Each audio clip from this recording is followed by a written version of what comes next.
Hey hello guys, welcome back to the reality pulse. तो आप सब जानते हैं कि किस तरीके से यूएसए ने वेनेजुएला के ऊपर अपना अटैक किया है और जो वहाँ की ऑयल फील्ड है उन्हें कंट्रोल करने की दिशा में अपने कदम बढ़ा दिए हैं। तो इस वीडियो में हम ये पूरे टॉपिक को डिटेल में एक्सप्लेन करने वाले हैं एंड हम ये समझने वाले हैं कि अमेरिका ने ये हमला क्यों किया है एंड इसके साथ में हम ये भी जानेंगे कि वेनेजुएला इंडिया के नज़रिए से इतना इंपॉर्टेंट क्यों है एंड रशिया और चाइना का इससे क्या एंगल जुड़ा हुआ है। और सबसे इंपॉर्टेंट बात, सबसे पहले हम देखेंगे मैप कि मैप में वेनेजुएला की क्या लोकेशन है और किस तरीके से वो कैरिबियन सी अटलांटिक महासागर के आसपास है। तो यहाँ पर आप देख पा रहे होंगे ये यूनाइटेड स्टेट ऑफ अमेरिका, ये है कनाडा एंड यहाँ पर ये देखेंगे गल्फ ऑफ मैक्सिको, मैक्सिको उसके नीचे कैरिबियन सी और उसके नीचे जस्ट है वेनेजुएला। ठीक है, ये कैरिबियन सी के पास है और यहाँ पर ही है नॉर्थ अटलांटिक ओशन और इसके जस्ट नीचे ब्राजील एंड साइड में कोलंबिया भी है।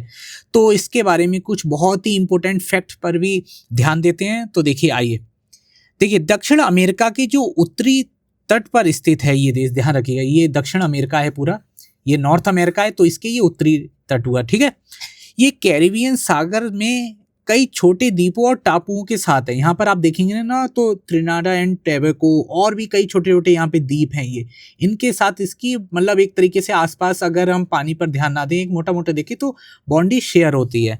इसकी राजधानी एक काराकास है या काराकस भी बोलते हैं, ये आप देख लीजिएगा प्रोनाउंसिएशन के हिसाब से। इसकी सीमाएं अगर हम देखें तो ये उत्तर में कैरिबियन सागर, अटलांटिक सागर जो लिखा है ना उत्तर में, ये देखिए इससे लग रही है, इससे लग रही है। ठीक है, उसके बाद पश्चिम में ये कोलंबिया है, इसके देखिए पश्चिम में कोलंबिया है। ठीक है, ये कोलंबिया है पश्चिम में। दक्षिण में ब्राजील है इसके। उत्तर पूर्व में त्रिनाडा एंड टोबैगो, यहाँ पर आप देख पा रहे होंगे ये त्रिनाडा एंड टोबैगो है। ठीक है, और पूर्व में गुआना है, ये पूर्व में गुआना इसके, ये देखिए ये है गुआना। ठीक है, ये ध्यान रखिएगा। एंडीज पर्वत से अमेजन वर्षा वन तक, लानोस मैदान भी और कैरिबियन तट और ओरिनोको नदी डेल्टा तक फैला हुआ है ये वेनेजुएला, ये ध्यान रखिए, ये बहुत ही इंपॉर्टेंट फैक्ट है। एंडीज पर्वतमाला, अमेजन वर्षा वन, लानोस मैदान, कैरिबियन तट। ठीक है, दुनिया का सबसे बड़ा ज्ञात तेल भंडार यहाँ पर ये बताया जाता है कि वैसे तो ये देखिए आप सब जानते हैं क्रूड ऑयल है वो गल्फ कंट्रीज में मेनली निकाला जाता है, लेकिन जो दुनिया के सबसे बड़ा तेल का भंडार बताया जा रहा है वो बताया जा रहा है वेनेजुएला में है।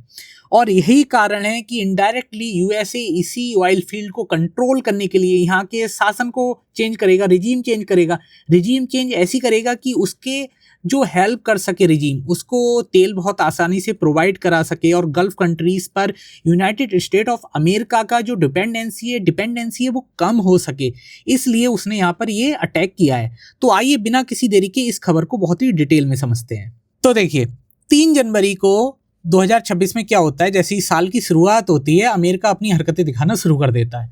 वो सबसे पहले वेनेजुएला पर अटैक करता है। देखिए इसे कहते हैं जब भी किसी को अपना लक्ष्य प्राप्त करना हो तो वो समय का पालन नहीं करते, समय नहीं देखते, मतलब जब होता है समय हो तुरंत अटैक कर दो।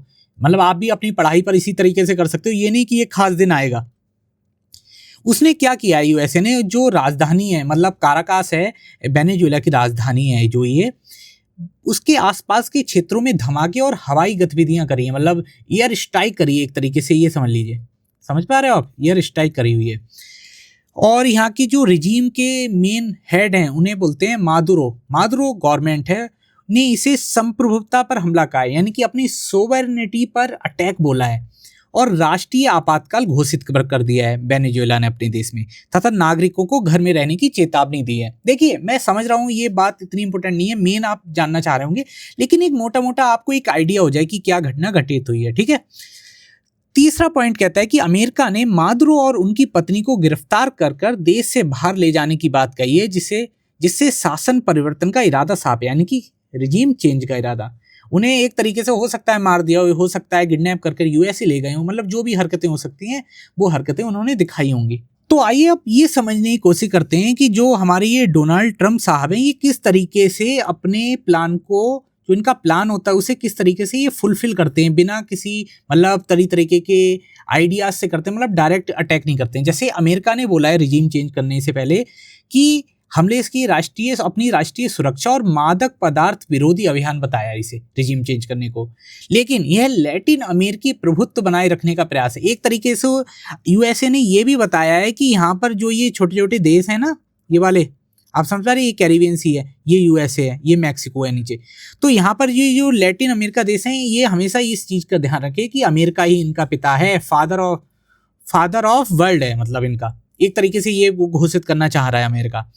यह कदम ट्रंप प्रशासन की आंतरिक राजनीति में भी सहायक है, क्योंकि कठोर विदेश नीति और नेतृत्व का संदेश जाता है इससे जाता है कि देखिए हम अमेरिका के प्रति कितने वफादार हैं अमेरिका के प्रति, हम अपनी जनता के प्रति, अपने देश के प्रति हम कितने वफादार हैं कि हमने देखा बिना किसी मतलब कोई पार्लियामेंट में भी कुछ नहीं किया, हमने डायरेक्ट जाके अटैक कर दिया, आप समझ पा रहे हो, बिना कुछ बताए, और अपने देश के लिए हमें जो जो हो सकता है वो सब कुछ करेंगे। आगे की कार्रवाई की अगर कानूनी वैधता पर सवाल तो हैं, क्योंकि अंतर्राष्ट्रीय कानून के दृष्टिकोण से यह एक बहुत ही ज़्यादा डिस्प्यूटेबल यानी कि विवादास्पद इसे माना जा सकता है, क्योंकि देखिए इसे ना तो यूएस की संसद द्वारा कुछ करा गया, दूसरी तरफ ये एक अगर वेनेजुएला की नज़र से देखें तो उसकी सॉवरेनिटी पर भी अटैक है एक तरीके से, क्योंकि अब तुम किसी की और के देश में घुस जा रहे हो, उसकी बॉर्डर क्रॉस कर और वहाँ के राजा को हटा दे रहे हो। इसी के साथ में अब हम ये समझने की कोशिश करते हैं कि वेनेजुएला, चाइना एंड रशिया के आपस में क्या रिलेशन है, किस तरीके से ट्रंप जी इतने नाराज हो गए हैं वेनेजुएला से। तो देखिए चीन ने वेनेजुएला के साथ तेल के बदले ऋण का मॉडल अपनाया, सीधी सी बात है, जो उसने आपको पता होगा कि श्रीलंका के साथ भी ऐसा ही किया। श्रीलंका को क्या किया, उसके लिए कुछ सुविधाएं दी, मतलब उसके लिए लोन दिया और उसके बदले में वहाँ का हम्बनटोटा मतलब की बंदरगाह भी ले लिया। उसी तरीके से उसने क्या करा है, वेनेजुएला से तेल ले रहा है और उसको बदले उसे लोन अच्छे मतलब इंटरेस्ट रेट पर उपलब्ध करवा रहा है।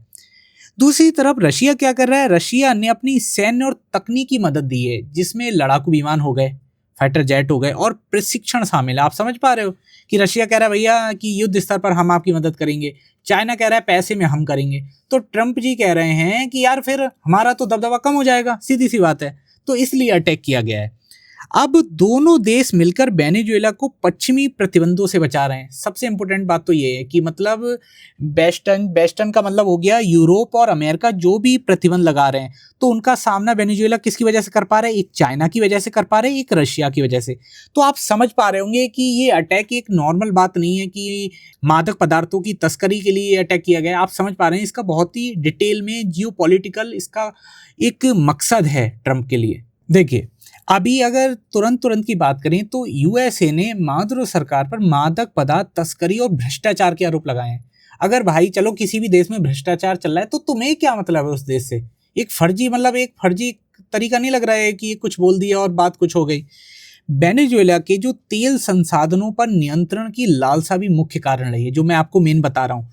जो वहाँ की ऑयल फील्ड है ना, उन्हें कंट्रोल करना ही मेन ट्रंप का लक्ष्य है, क्योंकि यहाँ पर आप देखिए मैंने ये फोटो भी लगा रखा है, इसमें आप देख पाएंगे कि लार्जेस्ट ऑयल रिजर्व किसके पास है, तो सबसे ऊपर वेनेजुएला का नाम आ रहा है, आप समझ रहे हो। उसके बाद सऊदी अरेबिया है, फिर ईरान है, फिर कनाडा है। तो वेनेजुएला को अगर कंट्रोल कर लिया तो आप समझ पा रहे हो एक तरीके से आपने लार्जेस्ट ऑयल रिजर्व में जो टॉप है आपने उसकी सारी ताकत को खुद में मिला ली एक तरीके से। तो आपको किसी से भी डरने की जरूरत ही नहीं है, क्योंकि आज के टाइम में जिसके पास क्रूड ऑयल है अच्छा खासा, वो सबसे बड़ी ताकत है। तो अमेरिका इसलिए वेनेजुएला को कंट्रोल करके वहाँ की रिजीम को चेंज कर अपनी रिजीम वहाँ पर अपनी समर्थन की रिजीम लाना चाहता है, ताकि उसका किसी भी क्रूड ऑयल डिपेंडेंसी किसी देश पर ना रहे। आगे है कि मादुरो ने अमेरिका विरोधी नीतियों को तेज किया, जिससे जोखिम बढ़ा। जैसे ऐसी नीति कि उन्हें मादुरो ने क्या किया, चीन, रूस जैसे देशों के साथ संबंध बढ़ाए, चीन से पैसा लिया और रशिया से हथियार लिए, जिससे क्या हुआ कि ट्रंप प्रशासन को एक तरीके से चुनौती दी है मादुरो ने। तो इस वजह से अमेरिका ने ये अटैक किया है। तो आइए अब बात करते हैं जो वेनेजुएला में ऑयल पॉलिटिक्स है उसकी बात करते हैं। तो देखिए वेनेजुएला के पास दुनिया के सबसे बड़े तेल भंडार है, ये आपको मैं इससे पहली स्लाइड में ही बता सका हूँ, और यहाँ पर भी आप देख पा रहे होगे वेनेजुएला के पास सबसे ज्यादा है, फिर सऊदी अरेबिया के पास है, ठीक है। अमेरिकी प्रतिबंधों से उत्पादन प्रभावित हुआ सबसे पहले, और वैश्विक तेल बाजार अस्थिर हुआ। क्या हुआ, सबसे पहले यूएसए ने ऐसे अटैक नहीं करा सीधा कि जाके सीधे हमला ही कर दिया। अमेरिका ने क्या किया, सबसे पहले प्रतिबंध लगाए वेनेजुएला पे। ये आज की कहानी नहीं है, इसे सालों हो चुके हैं चलते चलते, आज की कहानी नहीं है। और 20-25 साल से तो सीधी लड़ाई चल रही है। और दोनों देशों के अगर हम संबंध बात करें तो करीबन करीबन 200 वर्षों पुराने दोनों देशों के संबंध हैं, कोई आज के एक दिन के संबंध नहीं है।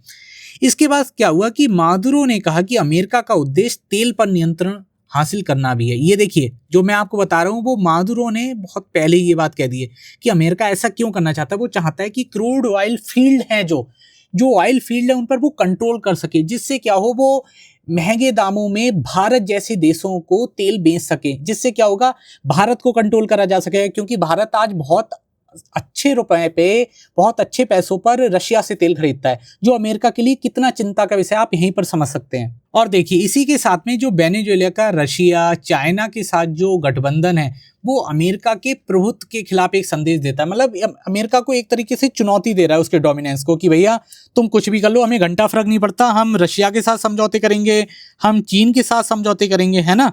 इसलिए जो ये संघर्ष है ये सैन्य के साथ साथ कानूनी और राजनीतिक विवाद भी एक तरीके से बन गया है, कि कहीं इसमें रूस तो नहीं कूद पड़ेगा, कहीं इसमें चीन तो कुछ कदम नहीं उठाएगा। अपने आप समझ पा रहे हो, ये ही है सबसे बड़ी प्रॉब्लम। इसलिए कि ये पॉलिटिकल डिस्प्यूट की तरह सामने आ रहा है खुलकर, खाली ये कि ये दो देशों के बीच स्ट्राइक और अटैक की बात नहीं है। इसके अलावा ऊर्जा और सुरक्षा यानी कि एनर्जी एंड सिक्योरिटी जो रिसोर्सेज हैं उन पर कंट्रोल मुख्य रूप से जियोपॉलिटिकल इसका मेन कारण है, आप समझ पाओ। ये देखिए, ये वेनेजुएला का आप देख पा रहे हो, ये वेनेजुएला है, ठीक है, यहाँ कैरिबियन सी है, तो यहाँ पर ये इसकी ऑयल फील्ड है।